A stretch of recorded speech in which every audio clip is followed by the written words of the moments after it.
Good day everyone. The crux of today's video is that when you have characters that are strongly resistant to interruption, you don't really need shields, but having an off-field healing capability enables you to do very aggressive DPS in a certain sense, whereas with shields you get sort of almost a diminishing effect because shields don't really then add any value in terms of you carrying out your attacks because you are that buff. And obviously I'm talking about Raiden Shogun, Eula, and the upcoming Ito Arataki, and also in a certain sense Kokomi with a bit of her own interruption. So as you can see here on screen, my Eula, despite taking damage, can freeze enemies in place, and she can attack way more. So if the enemies are running around, we have less of a chance of them running out of our elemental burst AoE, whereas this would not be the case if we had shields. And do note that we froze the enemies in the beginning as well. In contrast, so with sort of the off-field Hydra application that Kokomi can provide, shields are actually important, particularly if you have characters like Klee and Ganyu who have very low defense. So in this case, having Zhongli on the team is pretty awesome, but it is kind of annoying to sometimes like swap off onto a shield, and if you don't have a constellation you don't get like an extra refresh once you use his elemental burst. But where shields are really cool is that if you look like at a character like Ganyu or any bow user in general, these characters tend to decrease their field of view when they're charging up, so if an enemy is around you, you might get hit and get interrupted. So that is actually the real like strong selling point of shields. But in contrast, if you do get characters that are strongly resistant to this interruption, you don't need that aspect of shields. In fact, the HP losses that you can get are more than sort of covered up for by actually using Kokomi. And you might say to me, well, Zhongli provides like resistant shred and so on, and that is way better than having a sort of jellyfish on the field. But again, that is very situational. So for instance, with Eula on field and with Kujasara and Raiden, Superconduct is more than enough. You don't need more resistant shred to really take down the enemies. In fact, just having heals and being able to freeze enemies can arguably be more powerful. What you also saw here in the background is me just sort of trying to demonstrate a point. You can see my Raiden Shogun can absolutely tank 2 hits in about 4 seconds. Look, she lost all her health, gained it, lost it, gained it, and that is really the cool point. So imagine her attacking as well. This is very strong utility, which is not very evident. And the other cool thing about having Kokomi is my second team can now use Zhongli.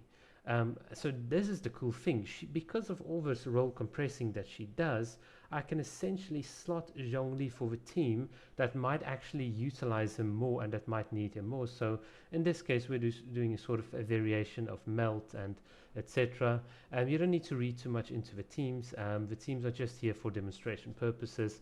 So please don't comment below and tell me that you could have done better using Kazuo or Venti. I really don't care. The point is the point that we're trying to demonstrate. And it will still be applicable even if you don't use these teams. So that said, the team that I'm of course running here has got some sort of a they are really quite, they're really being strongly enabled by the Zhongli shield.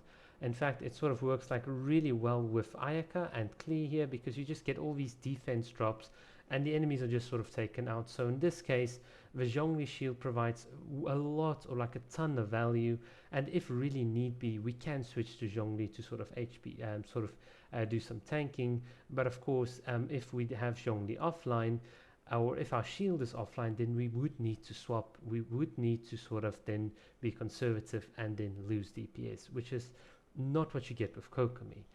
One of the things that someone said in the comment section is that I'm playing badly to make Kokomi look good by healing the team, and I think this sort of example demonstrates the exact opposite of it.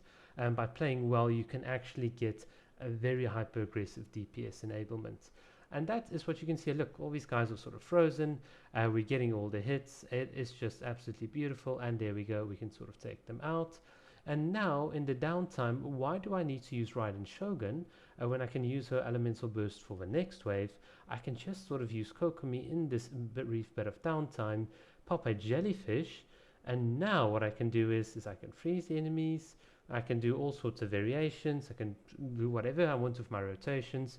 But in essence, look here, the Raiden Shogun is sort of so you can take damage even if the guys hit it from all sorts of angles.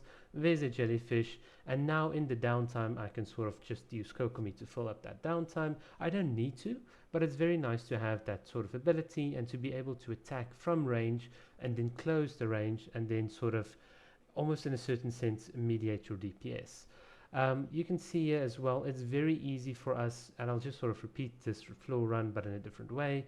It's very easy for Raiden Shogun to miss, it's very easy for Eula not to crit, and all these things can actually be quite devastating when you consider the DPS loss, and that is absolutely where Kokomi shines brilliantly to cover that gap. And I don't think it's something that's really talked about. And a good example will be now on screen. You can see we didn't crit everything that we needed to. The enemy is flying away, so it's no use swapping to Eula and chasing after him. We can just as well use Kokomi to attack from range and then set up for the next attack phase. And voila, now we're going to take care of everyone. So I hope you guys have enjoyed this demonstration.